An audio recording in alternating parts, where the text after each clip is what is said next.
O caso de hoje fala sobre uma jovem que trabalhava em um cruzeiro e acabou desaparecendo misteriosamente. Embora a empresa tenha apresentado uma suposta conclusão para o caso, evidências e testemunhas sugerem que posteriormente houve uma manipulação da história. Hoje vamos falar sobre o desaparecimento de Rebecca Corrigan. Ao longo de anos, ficamos sabendo de histórias que não podemos explicar. São lendas e mistérios.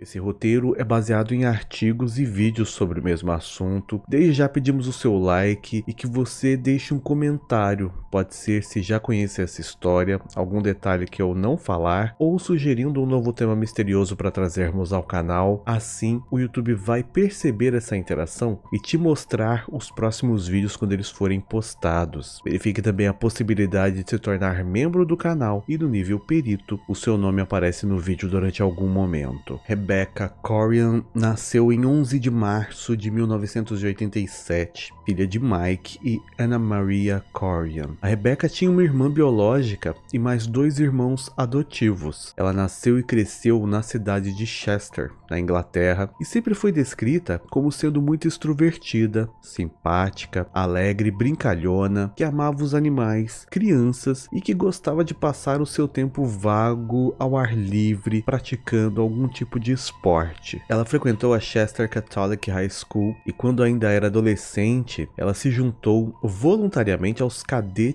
do exército britânico. Ela frequentou a Universidade de Plymouth, se graduando em Ciências do Esporte, e depois fez estudos adicionais na Liverpool Hope University. Após concluir, ela passou ainda 4 meses ensinando esportes no Camp America, no Maine, nos Estados Unidos. Quando foi em junho de 2010, a Rebecca tinha então 23 anos e ela voltou para Londres, onde ela fez uma entrevista para fazer parte de uma equipe de um cruzeiro de uma grande empresa. Essa empresa é muito conhecida no ramo do entretenimento. Alguns dias depois, ela foi informada que tinha passado nesse teste, nessa entrevista, e foi contratada. Ela então se mudou para Orlando, na Flórida, para poder continuar a trabalhar nessa empresa. Ela fez o seu treinamento dentro de um próprio parque que a empresa tem, e depois disso ela embarcou em uma viagem de 4 meses num cruzeiro dessa empresa para as Bahamas, sendo conselheira de jovens. Nessa época, a Rebecca estava extremamente feliz e se sentia bastante realizada, pois essa era uma realização de um dos seus sonhos. Depois desses 4 meses, ela acabou tendo 2 meses de férias e viajou para a Inglaterra, sua cidade natal, com o objetivo de passar algum tempo com a sua família. Infelizmente, durante os primeiros dias dessas férias, o seu avô faleceu e ela teve que lidar com esse luto. Ela ficou com a sua família então por 2 semanas. Depois ela fez uma viagem com os amigos e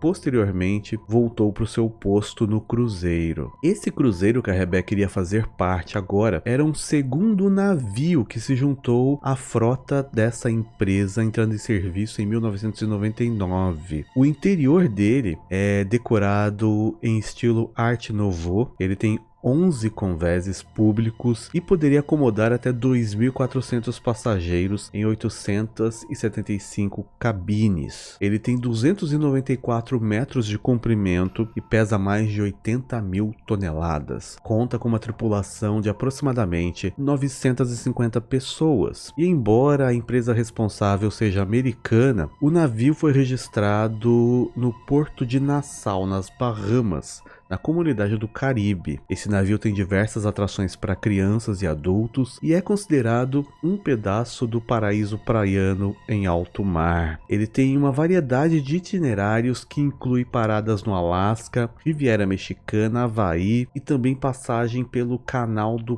Panamá. Quando foi no dia 21 de março de 2011, esse cruzeiro então partiu de Los Angeles para uma viagem de 7 anos para a Riviera Mexicana. A Rebecca embarcou no navio e mandou uma mensagem aos pais avisando que estava bem e que ligaria para eles na manhã do dia seguinte. No dia seguinte, 22 de março, a Rebecca acabou não aparecendo no seu posto às 9 da manhã. Isso era algo completamente fora do comum para ela, pois ela era muito pontual e responsável com as suas atividades. Os responsáveis acabaram então chamando o seu nome pelo interfone várias vezes e uma busca foi feita pela Rebecca dentro do navio, mas parecia que ninguém a tinha visto. O capitão, porém, demorou 4 horas para notificar a Marinha Americana e mais 7 horas para notificar as autoridades de investigação e a polícia das Bahamas. Segundo as fontes, tanto a Marinha Americana quanto a Guarda Costeira Mexicana teriam vasculhado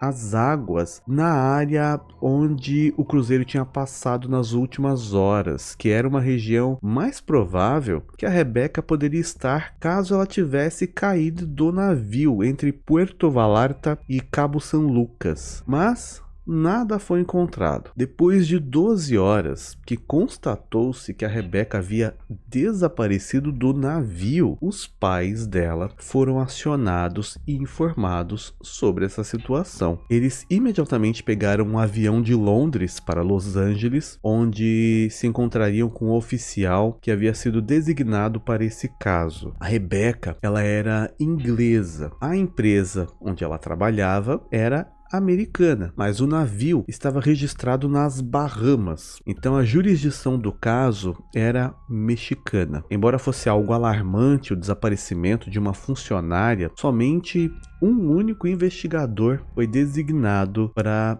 investigar esse caso, um homem chamado Paul Roll. Durante os dias seguintes, esse navio continuou com todas as rotinas e a sua programação, sem demonstrar em nenhum momento aos passageiros os problemas que estavam passando, o que estava sendo investigado. O Paul teria chegado no navio de helicóptero e passou 3 dias a bordo investigando a história, porém algumas fontes afirmam que ele teria conversado apenas com 9 tripulantes e nenhum passageiro, lembrando que havia ali mais de 950 tripulantes a bordo e 2.000 passageiros. Segundo os responsáveis por esse cruzeiro, as câmeras de segurança mostraram que em 22 de março, por volta das 5h45 da manhã, a Rebecca estava na área da tripulação no deck 1. Ela aparentava estar nervosa e claramente estava perturbada enquanto falava ao telefone com alguém. Um homem chega a passar por ela e questionar se ela estava bem, e ela responde que sim, e logo em seguida ela sai do campo de gravação dessas câmeras. Também foi notado que ela estava usando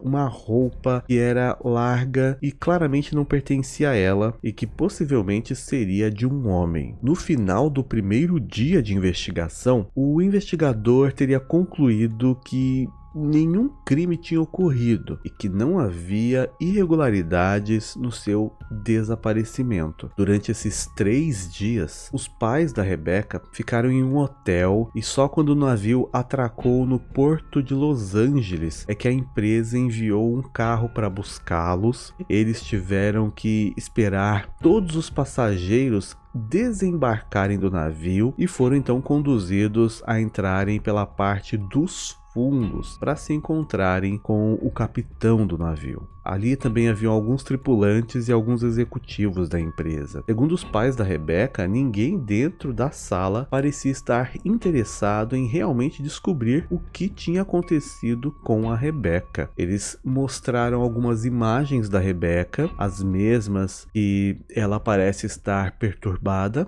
conversando com alguém ao telefone, e depois o capitão deu as suas condolências, afirmando que ela provavelmente havia sido atingida por alguma onda muito grande enquanto estava no deck, próximo da piscina no deck 5, e que teria sido puxada para o alto mar, e então não teria como resistir. Os pais também foram levados a esse deck, local onde supostamente a Rebecca teria sido puxada por uma onda, e eles notaram que havia ali um muro de ferro de 1,5 m de altura, que seria uma manobra de segurança do próprio navio para impedir que pessoas pulassem ou caíssem no alto mar. Além disso, eles também notaram que convenientemente naquele lugar não havia uma câmera de segurança, algo bastante incomum para um cruzeiro daquele tamanho, pois por ser um cruzeiro que levava também muitas crianças, ele deveria ter câmeras espalhadas por toda a parte do navio, mas naquele deck 5 não tinha nenhuma e registrasse o local onde supostamente a Rebecca estava. Outra coisa que é considerada estranha é que vários funcionários do cruzeiro que passaram por aquele local chegaram a mencionar que nem sabiam que a Rebecca estava desaparecida e nem que haviam concluído que ela tinha caído no mar, o que demonstrava também que realmente muitos tripulantes não haviam sido questionados sobre o que poderia ter acontecido com ela. Depois disso, os pais da Rebecca foram então levados para a cabine da filha, onde eles receberam todos os pertences pessoais dela, incluindo um par de chinelos que eles afirmaram que pertenciam a Rebecca e que foram encontrados na borda do deck 5. Imediatamente os pais notaram que aqueles não eram seus chinelos, pois eram de uma numeração muito acima do que ela usava, e tinha o número de uma cabine diferente da cabine dela. Os pais da Rebecca tiveram apenas algumas horas para poder conversar com o capitão e o investigador do caso, Paul, e esse período foi somente o tempo entre o desembarque dos passageiros e o embarque de novos passageiros, e o navio zarpou em uma nova viagem nesse mesmo dia. Mesmo havendo um desaparecimento ainda em investigação, a empresa não adiou nem atrasou as viagens, eles literalmente agiram como se nada tivesse acontecido e concluíram que a Rebecca havia se perdido no mar e era um caso já resolvido. No final, os pais não aceitaram essa explicação, afirmando que os navios de cruzeiros são projetados especialmente para evitar que pessoas caiam no mar, tendo paredes grandes em todos os lados. Além de tudo isso, também foi apontado que ninguém teria testemunhado essa super onda, o tempo estava limpo e o mar estava calmo. Outra teoria que foi apresentada para a família era que a Rebecca poderia ter ido ao mar pela sua própria vontade, porém essa teoria não foi acreditada pela família, que afirmou que a Rebecca tinha comprado um par de ingressos para um parque de diversões e feito planos para as próximas semanas, e eles também afirmaram que ela não tinha nenhum motivo para fazer isso, visto que ela estava no melhor momento da sua vida. Mas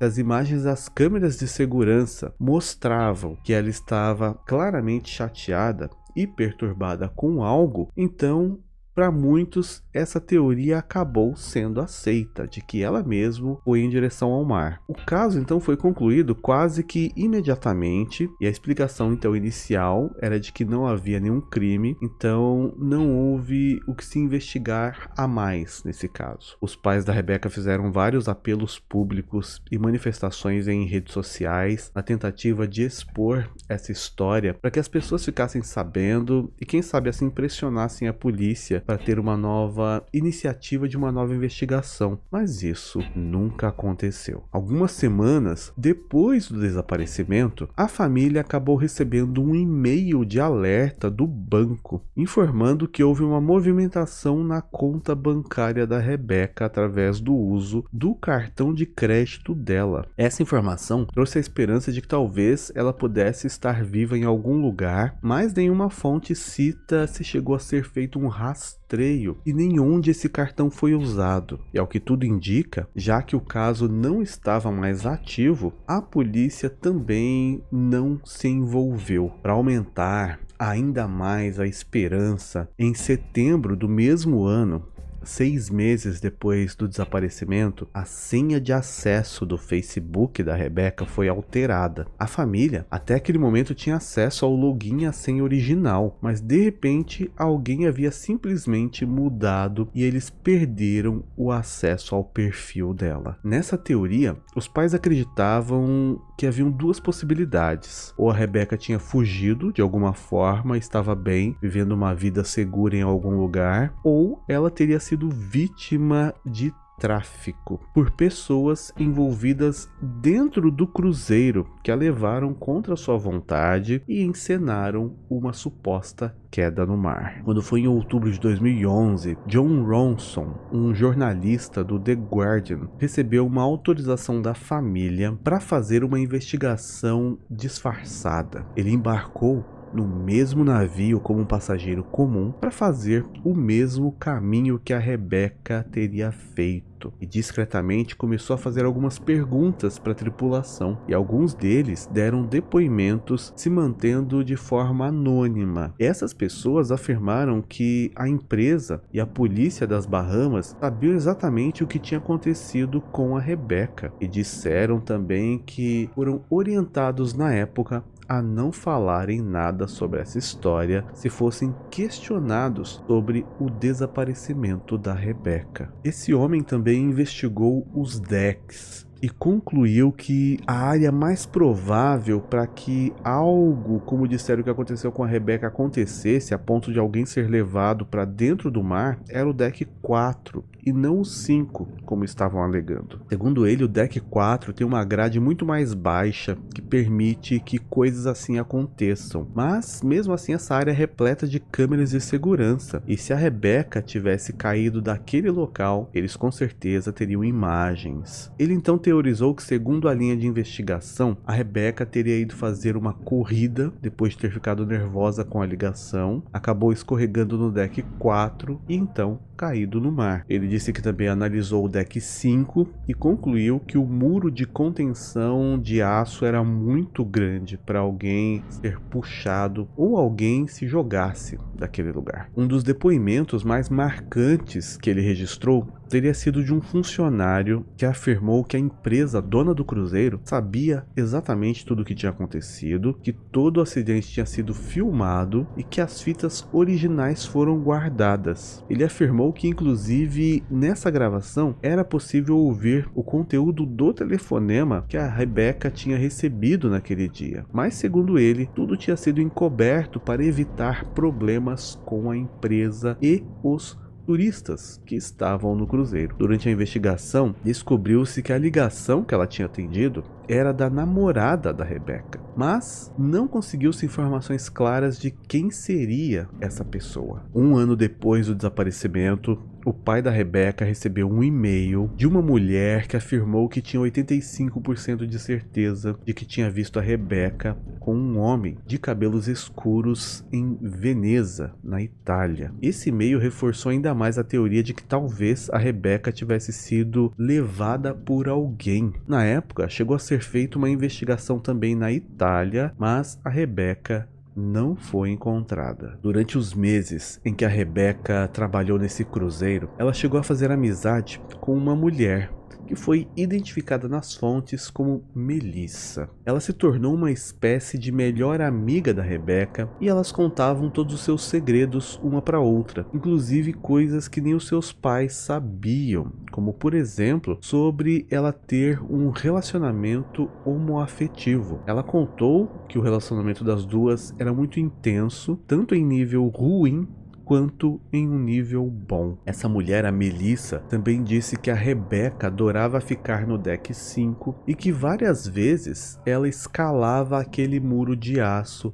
e se debruçava na beirada do barco para poder olhar a paisagem. Ela declarou publicamente que acreditava que naquele dia a Rebecca possa ter feito isso para tentar esfriar a cabeça e acabou escorregando. No ano de 2016, 5 anos depois desse caso, a namorada da Rebecca veio a público pela primeira vez. Ela era Tracy Medley e deu uma entrevista para o The Sun contando uma versão totalmente diferente da Rebecca descrita pelos pais até aquele momento. A Tracy contou que conheceu a Rebecca em uma das festas desse cruzeiro e que elas ficaram próximas rapidamente e que um certo dia elas acabaram percebendo um interesse de ambas as partes e iniciaram um relacionamento. Durante aqueles primeiros meses em que ela esteve no navio, as duas ficaram juntas e praticamente não se desgrudavam mais. Ela também disse que o romance delas era intenso e divertido, porém, após a Rebecca voltar das férias com a sua família na Inglaterra, ela foi surpreendida ao descobrir que a Tracy, na verdade, tinha um namorado, um rapaz chamado David Hyde. Esse David estava de licença nos primeiros meses quando as duas se conheceram no navio, por isso a Tracy não tinha falado sobre ele. Porém, quando a Rebecca voltou de férias e retornou ao navio, o rapaz já tinha voltado da sua licença e a Tracy passou a não estar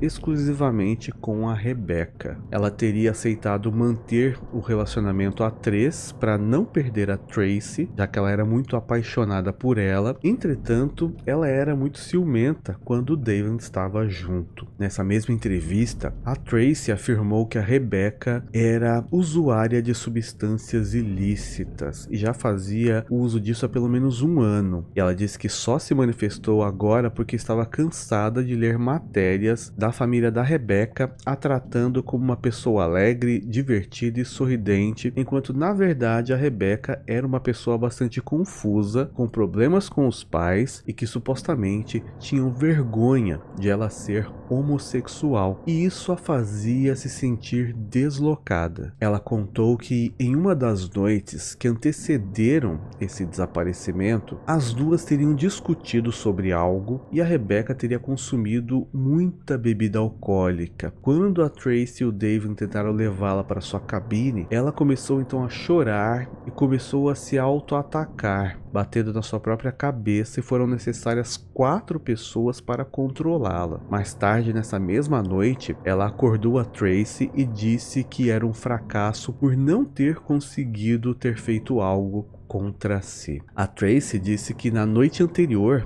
as duas teriam ficado bebendo em um bar junto com o David e mais tarde os 3 foram para a cabine do David, onde ficaram juntos. A Tracy declarou que ficou feliz, pois a iniciativa tinha sido da própria Rebecca, só que depois, quando ela acordou no meio da noite, a Rebecca a teria chamado para saírem juntas, mas ela estava de ressaca e não foi. Então a Rebecca pegou algumas roupas do David e saiu sozinha. E isso seria a explicação para as roupas largas que ela usava enquanto ela foi filmada. No fim da entrevista, então, a Tracy disse que acreditava na teoria de que ela tinha caído do navio realmente, pois ela já tinha dado indícios de que isso poderia acontecer. Os seus pais não se pronunciaram quanto a essas informações passadas pela Tracy sobre ela ser homossexual e nem sobre o uso de substâncias ilícitas, mas o pai da Rebecca deu uma entrevista em 2017 com uma nova suposição após as declarações dessa Tracy. Ele demonstrou uma preocupação e afirmou que acreditava que a sua filha, na verdade, tinha sido violada e qualquer ato que tenha ocorrido com ela não tenha sido consensual, e por isso a Rebecca estava tão agitada e perturbada naquela manhã